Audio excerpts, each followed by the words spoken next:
الحمدللہ الحمدللہ وکفی والصلاة والسلام علی عبادہ الذین اصطفی خصوصاً علی افضلہم وخاتم النبیین محمد الامین وعلی آلہ وصحبہ اجمعین اما بعد فقد قال اللہ تبارک وتعالی کما ورد فی سورة الحدید اعوذ باللہ من الشیطان الرجیم بسم اللہ الرحمن الرحیم لقد ارسلنا رسلنا بالبينات وانزلنا معهم الكتاب والميزان ليقوم الناس بالقسط وانزلنا الحديد فيه بأس شديد ومنافع للناس وليعلم الله من ينصره ورسله بالغيب ان الله قوي عزيز وقال تبارك وتعالى كما ورد في سورة الصف هو الذي أرسل رسوله بالهدى ودين الحق ليظهره على الدين كله ولو كره المشركون إلى قوله تعالى يا أيها الذين آمنوا كونوا أنصار الله كما قال عيسى ابن مريم للحواريين من أنصاري إلى الله صدق الله العظيم رب اشرح لي صدري ويسر لي أمري واحلل عقدة من لساني يفقهوا قولي اللهم ربنا الہمنا رشدنا واعذنا من شرور انفسنا اللهم ربنا نور قلوبنا بالایمان واشرح صدورنا للاسلام واجعلنا على بینۃ منك ووفقنا لما تحب وترضى آمین یا رب العالمین۔ سورہ حدید کی آیت نمبر 25 پر ہماری گفتگو جاری تھی۔ لقد ارسلنا رسلنا بالبينات وانزلنا معهم الكتاب والميزان ليقوم الناس بالقسط۔ ہم نے اپنے رسولوں کو بھیجا بینات کے ساتھ، معجزات کے ساتھ، ان کے ساتھ کتاب بھی نازل فرمائی، شریعت نازل فرمائی، نظام حقوق اور فرائض کا متوازن نظام، تاکہ لوگ عدل و انصاف پر قائم ہو، وہ نظام بالفعل برپا کیا جائے، قائم کیا جائے۔ میں یہ چاہتا ہوں کہ آگے بڑھنے سے پہلے اس آیہ مبارکہ کے اس حصے کا ایک تقابلی مطالعہ کر لیجئے جو سورۃ الصف کی جو مرکزی آیت، اس کا عمود ہے، جو قرآن مجید میں جو مضمون آیا ہے 3 مرتبہ بالکل انہی الفاظ میں، اور ایک مرتبہ یہ ہے کہ صرف آخری حصہ جو ہے ذرا مختلف ہے۔ هو الذی ارسل رسولہ بالہدی ودین الحق لیظہرہ علی الدین کلہ، یہاں وہ سورہ صف کا جو ہے فلم لگا دی جائے۔ یہ الفاظ جو ہے هو الذی ارسل رسولہ بالہدی ودین الحق لیظہرہ علی الدین کلہ 3 دفعہ قرآن میں آئے ہیں۔ سورہ توبہ میں آیت نمبر 33 ہے، سورہ فتح میں آیت نمبر 28 ہے، سورہ صف میں آیت نمبر 9 ہے۔ سورہ توبہ میں اور سورہ صف میں وَلَوْ كَرِهَ الْمُشْرِكُونَ پر آیت ختم ہوتی ہے، سورہ فتح میں وَكَفَى بِاللَّهِ شَهِيدًا پر آیت ختم ہوتی ہے۔ تقابلی مطالعہ اس اعتبار سے کرنا ہے کہ اس آیت میں سورہ حدید کے تمام رسولوں کے ساتھ 3 چیزوں کا ذکر کیا، انزلنا معهم الکتاب والمیزان، اور اس سے پہلے بالبینات، جبکہ حضور صلی اللہ علیہ وسلم کے بیان میں صرف 2 چیزوں کا ذکر ہوا، الہدی و دین الحق۔ اس میں اب تقابلی مطالعہ کیجئے، اس لیے کہ حضور صلی اللہ علیہ وسلم کا اصل معجزہ بھی قرآن حکیم ہے۔ الہدی سے مراد ہے قرآن، ہدی للناس، ہدی للمتقین، الہدی، دی گائیڈنس، جس میں کہ ہدایت خداوندی مکمل ہو چکی ہے، اپنے اتمام کو پہنچ چکی ہے، درجہ تکمیل کو پہنچ چکی ہے۔ اور حضور کا معجزہ بھی یہی ہے۔ حضور کا معجزہ ید بیضا نہیں ہے، حضور کا معجزہ عصا کی شکل میں نہیں ہے، حضور کا معجزہ کسی اونٹنی کی برآمد ہو جانے کی صورت میں نہیں ہے۔ حضور کا معجزہ قرآن ہے۔ یاسین والقرآن الحکیم انک لمن المرسلین، قرآن کی قسم ہے اور قرآن گواہ ہے اس پر کہ آپ اللہ کے رسول ہیں۔ قاف والقرآن المجید، یہ قرآن مجید کی قسم ہے، قرآن گواہ ہے آپ کی رسالت پر۔ تمہارا صاد والقرآن ذی الذکر، یہ قرآن ہے جو ذکر والا ہے، نصیحت والا ہے، یہی آپ کی رسالت کا ثبوت ہے۔ اس پر تو انشاءاللہ تفصیلی گفتگو اب دورہ ترجمہ قرآن سے قبل جو میں تمہیدی تقریر کر رہا ہوں اگلے جمعے کی شام کو، وہ اس میں تعارف قرآن میں یہ چیزیں آئیں گی انشاءاللہ تفصیل کے ساتھ۔ لیکن یہ جان لیجئے کہ معجزہ جمع کتاب مل کر الہدیٰ ہے، اور وہ جو میزان شریعت چلی آ رہی تھی وہ اپنی تکمیل کو پہنچ گئی ہے دین حق کی شکل۔ میں نے جو مضمون لکھا ہے، میری کتاب ہے نبی اکرم صلی اللہ علیہ وسلم کا مقصد بعثت، 3 مقالات پر مشتمل ہے۔ درمیانی مقالہ یہی ہے کہ حضور کا مقصد بعثت کیا ہے، اور اس میں تفصیل بیان کی ہے کہ جیسے انسانی ذہن کی بھی ارتقائی منازل جو ہے، انسان کا فکر اور ذہن انسانی بھی اس میں سے گزرا ہے۔ یہی وجہ ہے کہ الہدا کا اتمام ہوا محمد پر صلی اللہ علیہ وسلم، جبکہ انسان اپنے ذہنی ارتقاء کے اعتبار سے بلوغ کو پہنچ گیا تھا۔ اسی طریقے سے تمدن انسانی کا بھی ارتقاء ہوا ہے۔ کبھی ہم غاروں میں رہتے تھے، کوئی اجتماعی نظام تھا ہی نہیں، پھر کوئی قبائلی نظام ہوا، پھر کوئی اور نظام ہوا، پھر بڑی بڑی مملکتیں قائم ہو گئی۔ اب یہ کہ پورا نظام زندگی جس طریقے سے کہ اجتماعیت کی گرفت میں آ چکا ہے، تو اگر وہ نظام صحیح ہے تو تمام افراد کا معاملہ بھی بہتر ہو جائے گا۔ نظام ہی غلط ہے تو ظاہر بات ہے کہ معاشرہ کل پٹ ہو کر رہ جائے گا۔ تو جب وہ تمدن اس سطح کو پہنچ گیا کہ بڑی بڑی عظیم مملکتیں امپائر قائم ہو گئی، مملکت روما اور مملکت فارس، اس کے وقت فضول کو اب بھیجا گیا ایک کامل نظام اجتماعی دے کر، ایک complete politico social economic system based on social justice. اور ظاہر بات سے جب تک اسے قائم کر کے نہ دکھائے وہ حجت نہیں بنتی۔ تو شہادت علی اللہ جس پر گفتگو ہوئی ہے ان دروس میں بھی، شہادت زبان سے بھی دی جاتی ہے۔ وہی ذات واحد عبادت کے لائق، زبان اور دل کی شہادت کے لائق۔ ہم گواہی دیتے ہیں اشہد ان لا الہ الا اللہ واشہد ان محمد رسول اللہ، پھر ہمارا عمل جو ہے اسی گواہی دینا چاہیے اس کو کہ واقعتاً اللہ کو اپنا الہ اور معبود اور حاکم مطلق مانتے ہیں، اور محمد کو واقعتاً ہم نے اللہ کا رسول مانا ہے صلی اللہ علیہ۔ پھر انفرادی طور ہی پر نہیں، اجتماعی طور پر بھی گواہی اس وقت قائم ہوگی جبکہ وہ نظام عملاً قائم کر کے دکھایا جائے، ورنہ یہ کہا جائے گا یوٹوپیا ہے، خیالی جنت ہے، باتیں تو بڑی اچھی ہیں، یہ عملی باتیں نہیں ہے، امپریکٹیکیبل ہے، انہونی سی باتیں ہیں۔ سید القوم خادمہم، کیا تکلیف ہوئی، جملہ کہہ دیا آپ نے، لیکن ایسا ہو سکتا ہے کبھی؟ کر کے دکھائیے نا۔ وہ کر کے دکھایا ہے ابو بکر اور عمر رضی اللہ تعالی عنہما، سید القوم خادمہم۔ اگر دیکھنا ہو عمل کے اندر تو دیکھ لو ابو بکر پر عمر کو رضی اللہ تعالی عنہما۔ نظام قائم کیا ہے کہ ایسا نہیں ہے کہ بس کوئی شاعری کی گئی ہے معاذ اللہ، بلکہ وہ نظام قائم کر کے دکھایا ہے جس میں ہر اعتبار سے توازی، عورتوں کو حقوق دیے، لیکن وہ حقوق اس طرح کے نہیں ہیں کہ خاندانی نظام درم برم ہو جائے۔ عوام کو حقوق دیے، وہ خلیفۃ المسلمون کو ٹوک سکتے ہیں، پوچھ سکتے ہیں یہ کرتا آپ کا کہاں سے بنا ہے، لیکن یہ نہیں ہے کہ پھر وہ آزادی اس طرح کی ہو جائے کہ وہ جو نظام ہے وہ بالکل درہم برہم ہو کر رہ جائے۔ اس طریقے سے صاحب مال جو ہے اس کے اپنے حقوق ہیں، لیکن یہ کہ مزدور کا اپنا حق ہے، اور یہ کہ مال کو کھینچنے لگ جائے سود کی بنا پر اور ارتکاز زر ہو جائے، یہ سب سے بڑی حرام شے ہے اسلام کے نزدیک۔ یہ نظام ہے جو دین حق کی شکل میں محمد عربی صلی اللہ علیہ وسلم کو دیا گیا۔ تو اب تقابل ہم کر رہے تھے کہ جہاں جنرلائز قانون آیا وہاں 3 چیزیں، لقد ارسلنا رسلنا بالبینات وانزلنا معهم الکتاب والمیزان، وہاں فرمایا گیا هو الذی ارسل رسولہ بالہدی ودین الحق، اس لیے کہ الہدا قرآن ہے، قرآن ہی معجزہ بھی ہے اور قرآن ہی الکتاب بھی ہے، اور وہ نظام جو ہے پولیٹیکو سوشو اکنامک سسٹم وہ دین حق کی شکل میں کامل نظام کی حیثیت سے پیش کر دیا گیا۔ تو کس لیے بھیجا حضور کو؟ لِیُظْہِرَهُ عَلَى الدِّینِ كُلِّهِ، اس نظام کو غالب کر کے دکھائے۔ یہ نظام کسی اور نظام کے تابع رہے گا تو پھر ظاہر کیسے ہوگا؟ ملوکیت کے تابع ہو گیا، سرمایہ داری کے تابع ہو گیا، کسی اور کے تابع ہو گیا تو وہ تو پھر نظام، وہ تو مذہب بن جائے گا، عقیدہ ہے، نماز ہے، روزہ ہے۔ جیسا کہ خلافت راشدہ کے بعد تدریجاً جب خلافت کا نظام ختم ہوا، ملوکیت آئی، جاگیرداری آئی، سرمایہ داری آئی، اور دین سکڑ کر رہ گیا عقائد میں اور نماز روزہ حج اور زکوٰۃ میں، اور کچھ ذکر اور حلقے جو ہے مراقبوں کے اس میں، باقی وہ نظام جو ہے وہ تو بادشاہوں کا ہے، محل ہے، ان کے بن رہے ہیں۔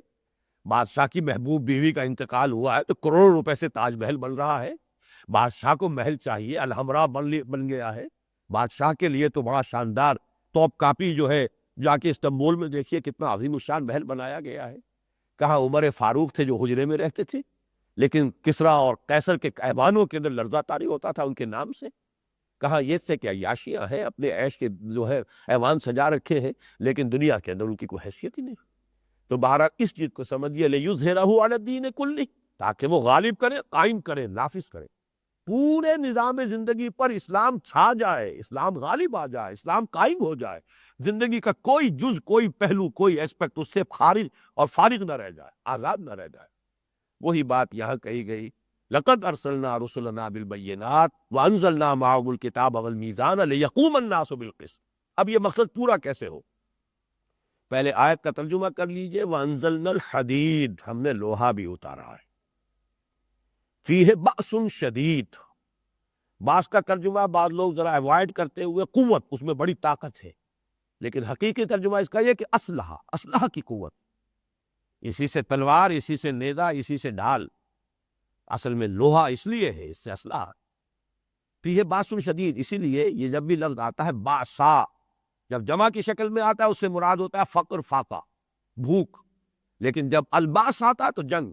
چنانچہ ہمارا جو دوسرا درس ہے، لیس البر ان تولوا وجوہکم قبل المشرق والمغرب، آخری میں جب آتے الفاظ والصابرین فی البأساء والضراء وحین البأس، صبر کرنے والے بأساء میں، یعنی تنگی ہے، فاقہ ہے، بھوک ہے، اور تکلیف ہے، کوئی مصیبت ہے، کوئی زخم لگ گیا ہے اس کی تکلیف ہے، اور حین الباس، جنگ کے وقت۔ اصل تو امتحان یہ ہے، جہاں جان کے لالے پڑ جائے، جہاں جان کی بازی کھیلنی پڑے، جو صبر کا وہاں مظاہرہ کر سکے وہ ہے کہ جو کوالیفائی کر گئے، اولئک الذین صدقوا واولئک هم المتقون، یہ ہے وہ لوگ کہ جو واقعتاً سچے ہیں اپنے دعوی ایمان میں، اور یہ ہے وہ لوگ جو واقعتاً متقی ہیں۔ تو ذہن میں رکھیے یہاں پر فیہ باس شدید، اس میں شدید جنگ کی صلاحیت ہے۔ ومنافع للناس، لوگوں کے لیے دوسرے منفعتیں بھی ہیں، فائدے ہیں۔ آج کل تو اس کی ہمارے ہاں نزدیک کوئی اہمیت کم ہو گئی ہے، ورنہ توا پرات، چمٹا، پھکنی سب لوہے سے بنتی تھی۔ اب تو یہ ہے کہ بہرحال اس طرح کا معاملہ نہیں رہا، اوونز ہے، اس میں شاید وہ لوہا اس طرح سے نمایاں ہو کے نظر نہیں آتا ہے، لیکن یہ کہ لوگوں کے لیے اور بھی فائدے۔ وَلِيَعْلَمَ اللَّهُ مَن يَنصُرُهُ، اور تاکہ اللہ یہ دیکھے۔ یعلم کا ترجمہ ہمیشہ ہم کرتے ہیں دیکھے، جان لے نہیں، اس لیے کہ اللہ تعالیٰ کا علم قدیم ہے، اللہ کو معلوم ہے کون کتنے پانی میں ہے، لیکن اللہ دکھا دینا چاہتا ہے، لوگوں کو ظاہر کر دینا چاہتا ہے، تاکہ اللہ دیکھ لے یا اللہ دکھا دے، ظاہر کر دے۔ من ینصرہ ورسلہ بالغیب، کون ہے وہ جو غیب کے باوجود اس کی، یعنی اللہ کی اور اس کے رسولوں کی مدد کرتے۔ دین اللہ کا ہے، پولیٹیکو سوشو اکنامک سسٹم اس کا ہے، حاکمیت اللہ کے لیے ہے۔ 2 مرتبہ پہلے حصے میں آیت ہم پڑھ چکے ہیں، لہو ملک السماوات والارض، ہم یہ بھی پڑھ چکے ہیں العزیز الحکیم، وہی ہے بادشاہ حقیقی، وہ ہے، حکم اس کا چلنا چاہیے۔ لہذا جو لوگ اس لوہے کی طاقت کو ہاتھ میں لے کر اللہ کے حکم کو نافذ کرتے ہیں، وہ اللہ کے مددگار ہوئے، اور اللہ کے اس دین کو عملاً قائم کرنا فرض منصبی ہے محمد الرسول اللہ کا اور رسولوں کا، تمام رسولوں کا، تاکہ عدل قائم کرے۔ اور حضور کے لیے واحد کے سیدھے میں بھی آ گیا، امرت لأعدل بینکم، اور یہاں 3 مرتبہ آ گیا لیظہرہ علی الدین کلہ، تو گویا کہ جو بھی لوہے کی طاقت لے کر محمد کی نصرت کے لیے میدان میں آ گئے صلی اللہ علیہ وسلم، وہ اللہ کے بھی مددگار، رسول کے بھی مددگار۔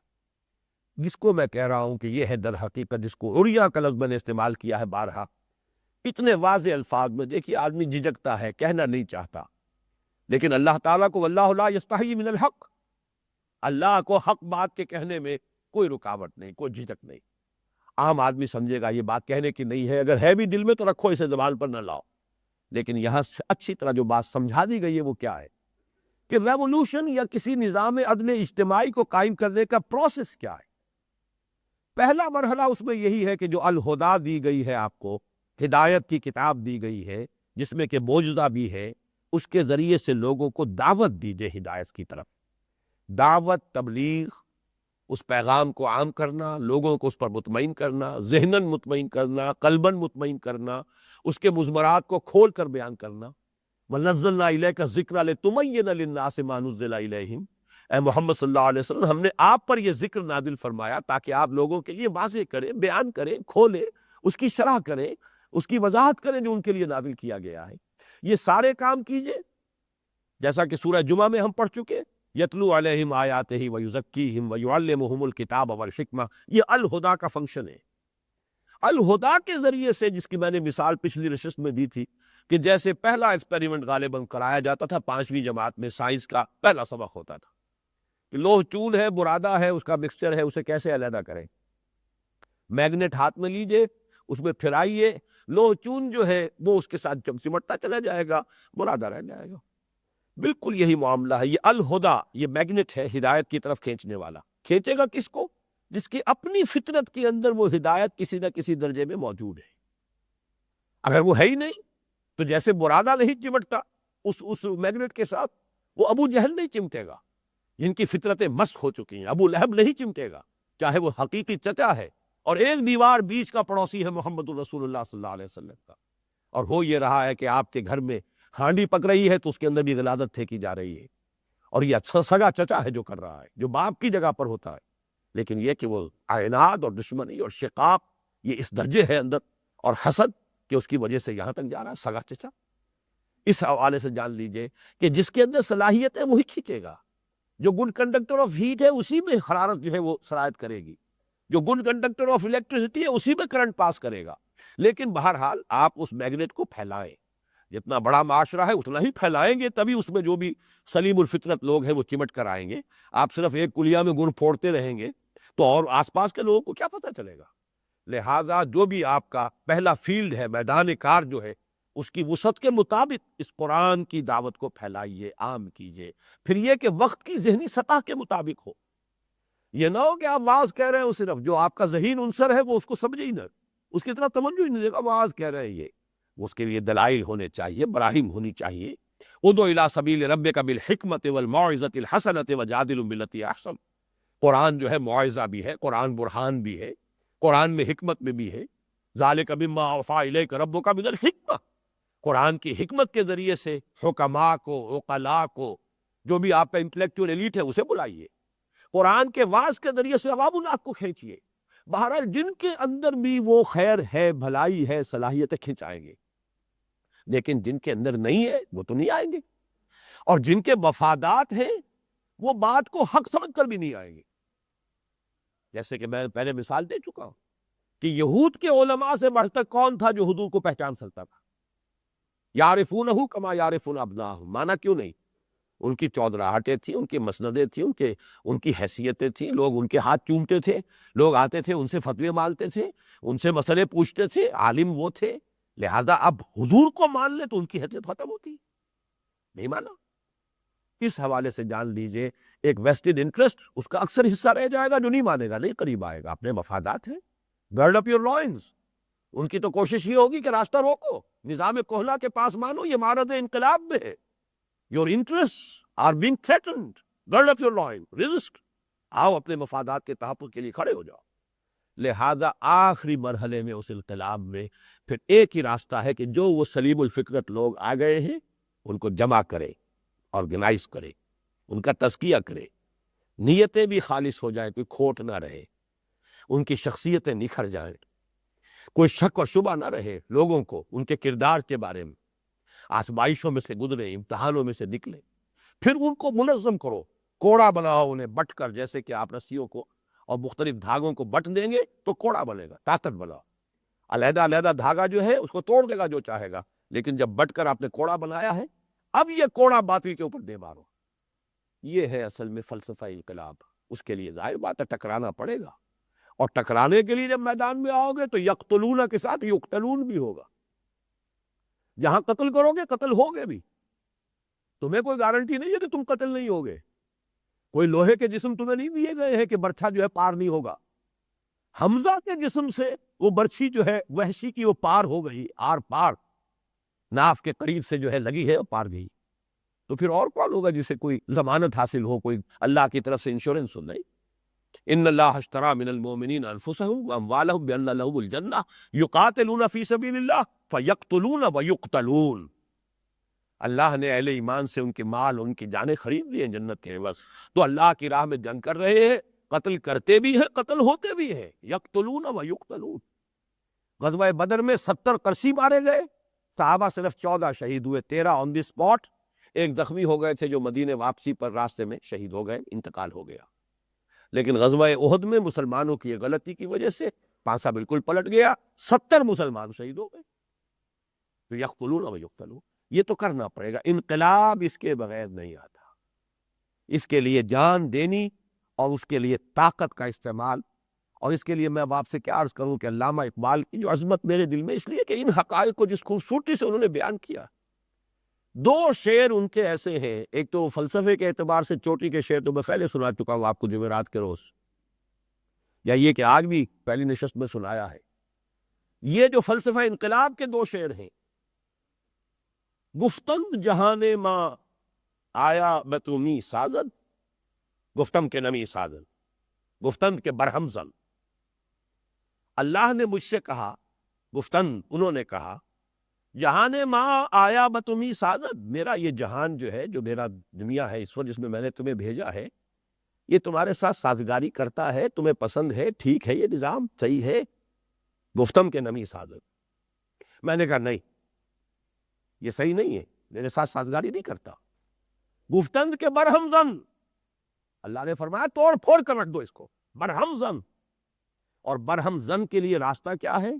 با نشہ درویشی در ساز و دمادن زن، پہلا مرحلہ درویشی کا ہوگا، دعوت ہے، تبلیغ ہے، گالیاں کھا کر بھی دعائیں دینی ہوں گی، پتھراؤ کے جواب میں بھی اللہ توفیق دے تو پھول پیش کرنے ہوں گے، جو لوگ خون کے پیاسے انہیں معاف کرنا ہوگا، تاکہ جیسے کہ اللہم اہد قومی انہم لا یعلمون، اس کو یوں سمجھیے کہ بدھ مت کا بھکشو بھی میں اگر کہوں تو غلط نہیں ہے، دعوت کے مرحلے میں یہ روش اختیار کرنی پڑے گی۔ دعوت دو، دعوت کے اندر تو التجا بھی ہوتی ہے، لجاجت بھی ہوتی ہے، اللہ کے بندو سنو میری بات، در در پر جا رہے ہیں، کسی نے کچھ کہہ دیا ہے، کسی نے کچھ کہہ دیا ہے، تینوں آدمیوں سے ملے ہیں جا کر طائف میں، ایک نے کہا اچھا جی آپ کے سوا کوئی نہیں ملا تھا اللہ کو رسول بنانے کی، نکل جاؤ یہاں سے۔ ایک نے کہا جاؤ چلے جاؤ، میں تم سے بات بھی نہیں کرنا چاہتا، اس لیے کہ یا تو تم جھوٹے ہو یا سچے ہو، جھوٹے ہو تو جھوٹے کو میں منہ نہیں لگاتا، سچے ہو تو کہیں میں کوئی مستعصی کر بیٹھوں گا، اگر تم واقعی اللہ کے رسول ہو تو بہتر ہے تم روانہ ہی ہو جاؤ۔ ایسے ایسے زہر میں بجھے ہوئے جملے محمد رسول اللہ کے سننے پڑے، اور پھر جب روانہ ہوئے واپس تو انہوں نے وہاں کے اسٹریٹ ارچنز جنہیں آپ کہتے ہیں، انہیں ذرا اشارہ کیا، پتھراؤ ہو رہا ہے، تاک تاک کر ٹخنے کی ہڈی کو نشانہ بنایا جا رہا ہے، اور صرف ایک ساتھی اس سفر میں، زید ابن حارثہ، ایک آدمی ایک طرف سے ڈھال بن سکتا ہے، سامنے آتے ہیں حضور کو بچانے کے لیے، کور کرنے کے لیے، ادھر سے مارتے ہیں پتھر، ادھر سے مارتے، پیچھے سے مارتے، جسم لہو لہان ہو رہا ہے، پاؤں میں آ کر خون جم گیا ہے جوتیوں میں، پھر کچھ غشی سی تاری ہوئی ہے، بیٹھ گئے ہیں، تو ایک گنڈا آیا ادھر سے، اس نے اس بغل میں ہاتھ ڈالا ہے، دوسرے نے دوسری بغل میں، اٹھو چلو۔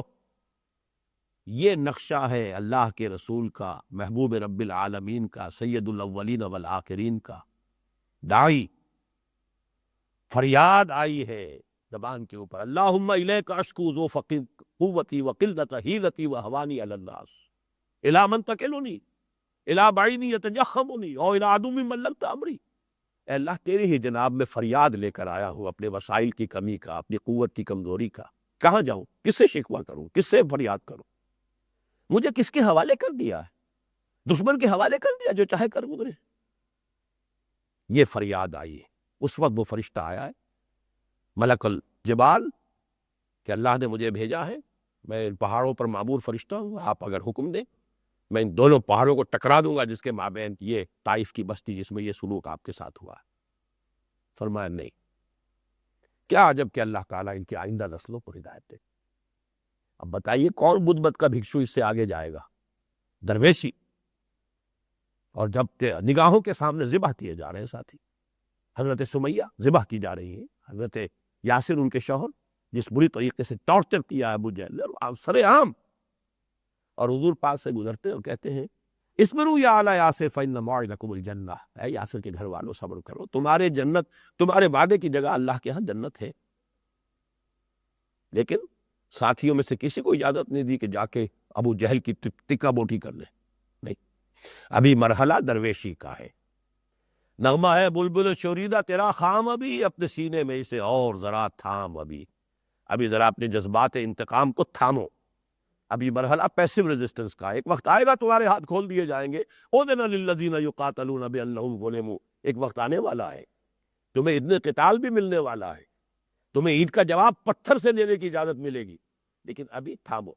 نغمہ ہے بلبل شوریدہ تیرا خام، ابھی اپنے سینے میں اسے اور ذرا تھام، ابھی پھر وہ وقت آیا، پھر تلواریں بھی ہیں، نیزے بھی ہیں، میدان میں آئے ہیں، یقاتلون فی سبیل اللہ یقتلون و یقتلون، اس کو اقبال نے دو مصروں میں بیان کر دیا۔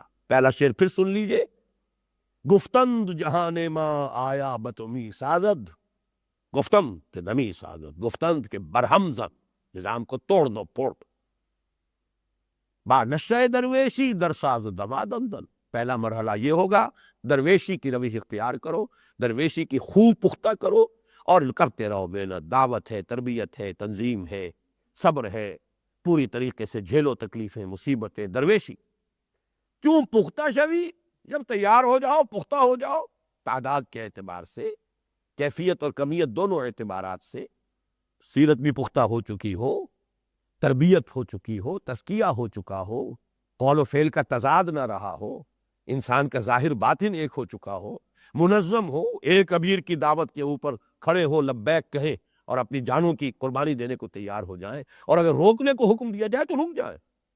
یہ پختگی جب آ جائے، کیوں پختہ شوی خدرا بر سلطنت جم زن، اب اپنے آپ کو سلطنت جم پر دے مارو، یہ ہے دو مصروں میں پورا انقلاب۔ اس کے لیے انزلنا الحدید، ہم نے لوہا بھی اتارا ہے، دلیل بھی اتار دی، بینہ بھی اتار دی، جو نیک سرشت ہیں وہ آ جائیں گے، لیکن اب ان کو منظم کر کے طاقت بنانا، ریولوشنری فورس، ایسے سرفروش، ایسے جافروش کہ جو اپنے سر کی اور جان کی بازی کھیلنے کو تیار ہو۔ من المومنین رجال صدقوا ما عاہدوا اللہ علیہ فمنہم من قضی نحبہ ومنہم من ینتظر وما بدلوا تبدیلا، اہل ایمان میں وہ جوان مرد ہے کہ جو عہد انہوں نے اللہ سے کیا تھا وہ پورا کر دکھایا، سچا کر دکھایا، ان میں سے وہ بھی ہے جو اپنی نظر پیش کر چکے، اور جو باقی ہے وہ منتظر ہے کہ کب باری آئے۔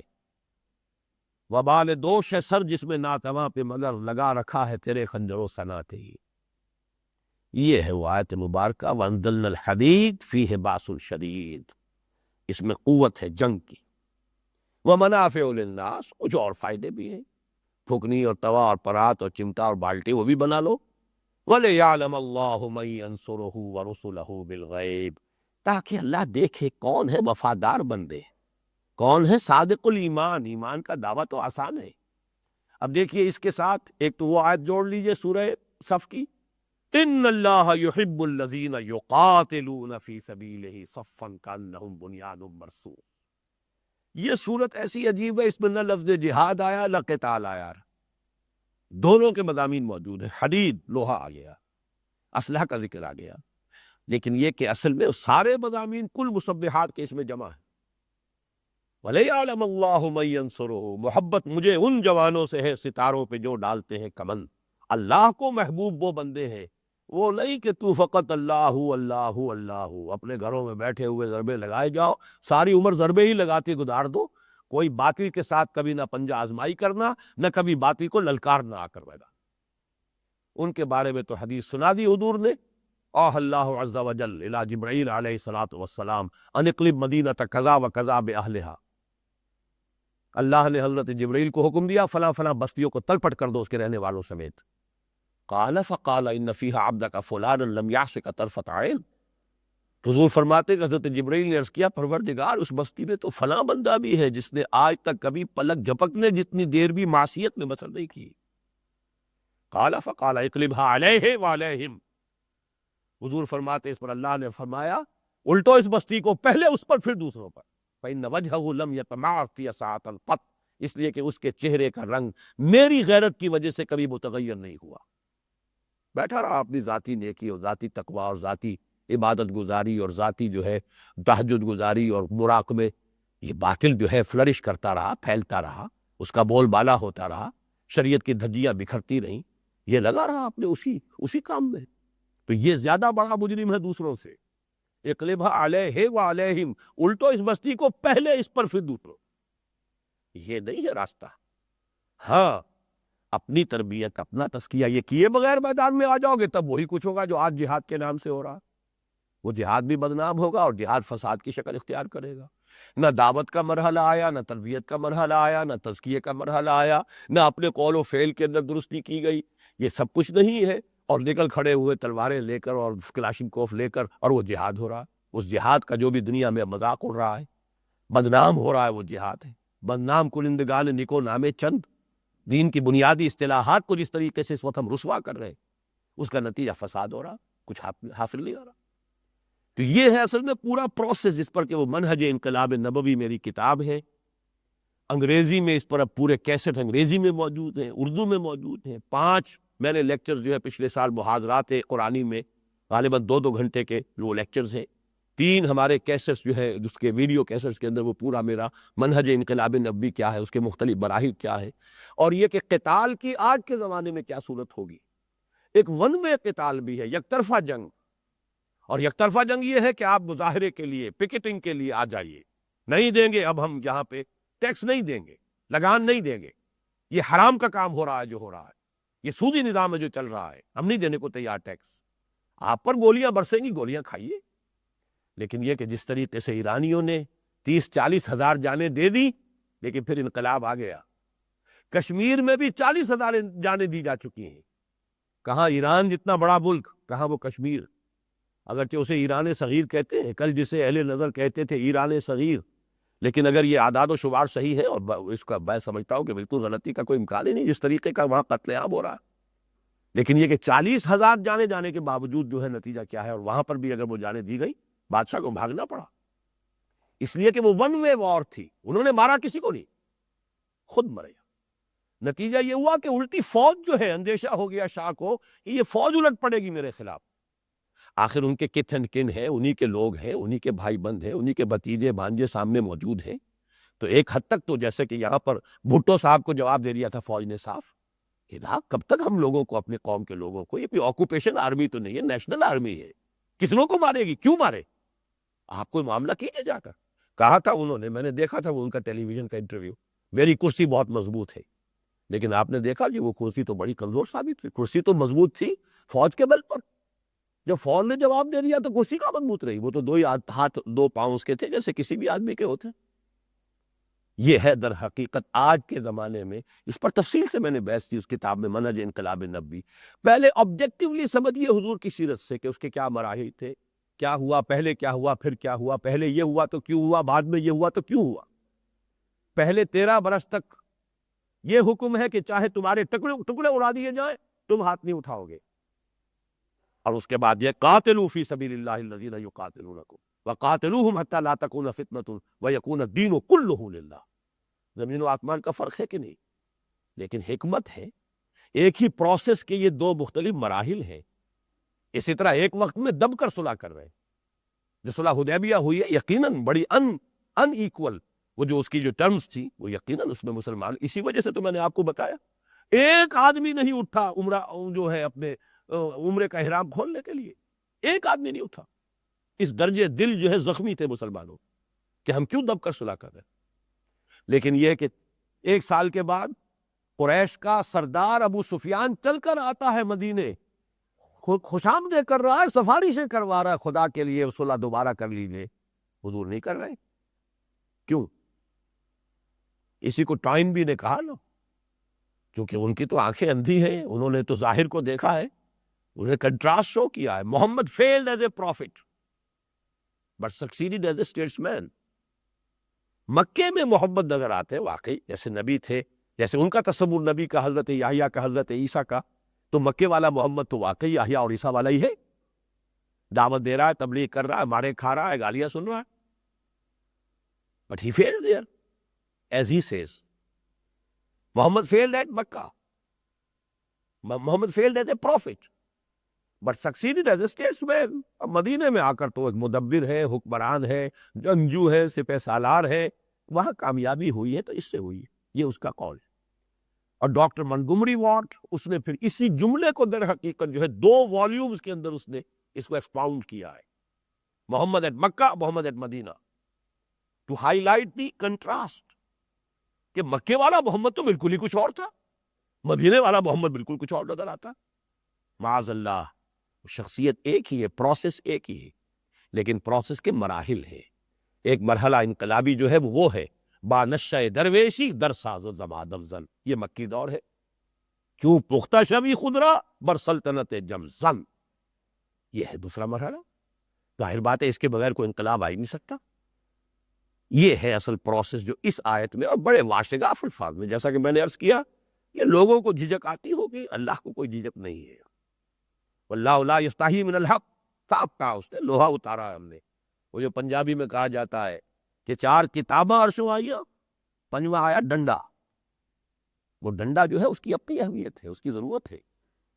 لقد ارسلنا رسلنا بالبینات وانزلنا معهم الکتاب والمیزان لیقوم الناس بالقسط۔ یا تو تلاوت کرتے رہیے ثواب لیتے رہیے، تراویح پڑھتے رہیے اور ثواب لیتے رہیے، جبکہ قرآن یہ کہتا ہے کہ یا اہل الکتاب لستم علی شیء حتی تقیموا التوراۃ والانجیل وما انزل الیکم من ربکم۔ اے کتاب ماننے والو، اہل کتاب، تمہاری کوئی حیثیت ہماری نگاہ میں نہیں ہے۔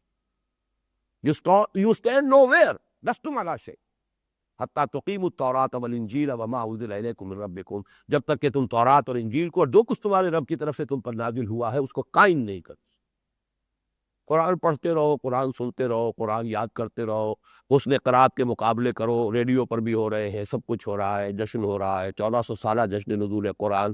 قرآن قائم کرنے کو تیار نہیں۔ یا اہل القرآن لستم علی شیء حتی تقیموا القرآن، قرآن قائم کرو، یہ میزان عدل ہے۔ اس نے جو بھی نظام دیا، اس نے جس کا جو حق معین کیا اس کو دو، جس کی جو ذمہ داری ہے اس کے اوپر عائد کرو۔ اگر یہ نہیں کرتے تو پھر یہ صرف تلاوت ہے، اس کا ثواب جو لے رہے ہو اللہ تعالیٰ کے ہاں اس کا کوئی کریڈٹ نہیں۔ لقد ارسلنا رسلنا بالبینات وانزلنا معهم الکتاب والمیزان لیقوم الناس بالقسط وانزلنا الحدید فیہ بأس شدید ومنافع للناس ولیعلم اللہ من ینصرہ ورسلہ بالغیب ان اللہ قوی عزیز۔ من ینصرہ ورسلہ بالغیب، بالغیب کے بارے میں جان لیجئے۔ مجھے مولانا اصلاحی صاحب کی بات پسند ہے کہ یہ بات جو ہے ظرفیہ ہے، اصل میں بڑی پیاری بات ہے، فلسفیانہ بھی ہے یہ بات، کہ اللہ غیب میں نہیں ہے، غیب میں ہم ہیں۔ میری ایک تقریر ابھی شائع ہوئی ہے تازہ میثاق میں، وہ حقیقت دعا میں دیکھ رہا تھا تو اس میں بھی میں نے وہ عربی کے اشعار دیے ہیں۔ اغیب وذو اللطائف لا یغیب وارجوہ رجاء لا یخیب۔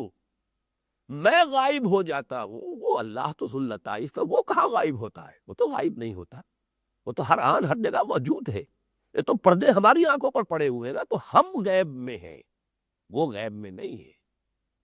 تو غیب میں کہ او پیداست تو زیر نقابی، بڑا پیارا مصرع ہے، یاد آ گیا بر وقت۔ وہ تو سامنے ہے، ظاہر ہے، الظاہر، ہاں تو زیر نقاب ہے، تو محجوب ہے، تو پردے میں آیا ہوا ہے، غیب کا پردہ تجھ پر پڑا ہوا ہے۔ تو بالغیب، غیب میں ہوتے ہوئے ہم اللہ کو دیکھ نہیں رہے، پھر بھی یہ جو شخص اللہ کے لیے تن من دن وقت کر دے، بڑی شاباش ہے اس کے لیے اللہ کی طرف سے۔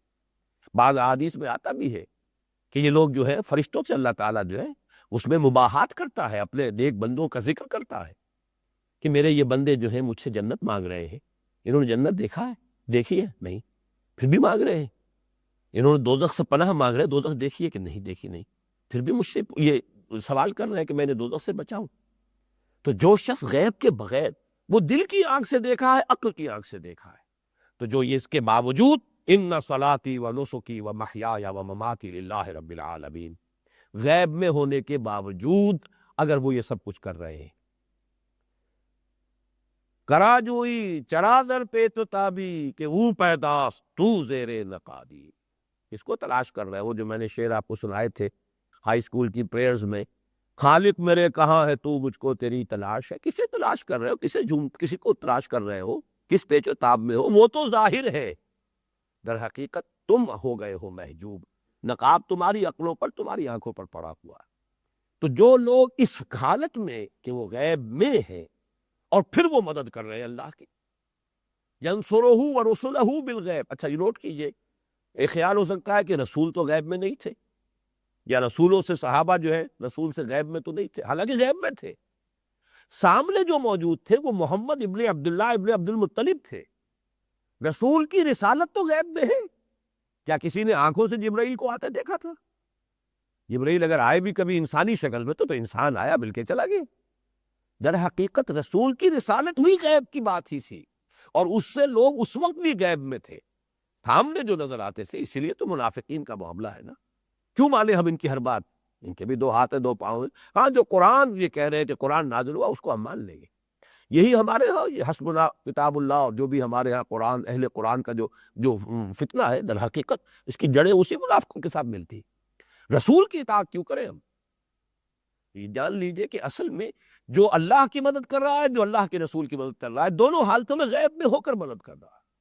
وہ مدد در حقیقت محمد ابن عبداللہ ابن عبد المطلب کی نہیں کر رہا ہے صلی اللہ علیہ وسلم، محمد الرسول اللہ کی کر رہا ہے صلی اللہ علیہ وسلم۔ اور ظاہر بات ہے کہ رسالت ان کی، وہ ان کے لیے وہ غیب میں ہے یا وہ خود اس سے غیب میں ہے۔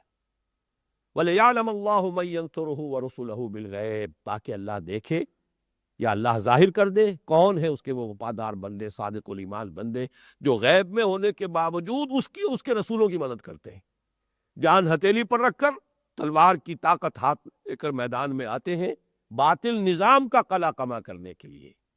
یا اگر تلوار ہاتھ میں نہیں بھی لیتے، جیسا کہ میں نے کہا اس دور میں اس کے لیے جو اجتہاد بھی کرنا پڑے گا، اس لیے کہ ایگزسٹنگ آرمیز ہیں، بہت بڑی بڑی آرمیز ہیں، لوگ نہتے ہیں، وہاں کوئی اسٹیبلش گورنمنٹ نہیں تھی، کوئی اسٹینڈنگ آرمیز نہیں تھی، اتنا بڑا فرق نہیں تھا، ڈسپیرٹی اتنی نہیں تھی۔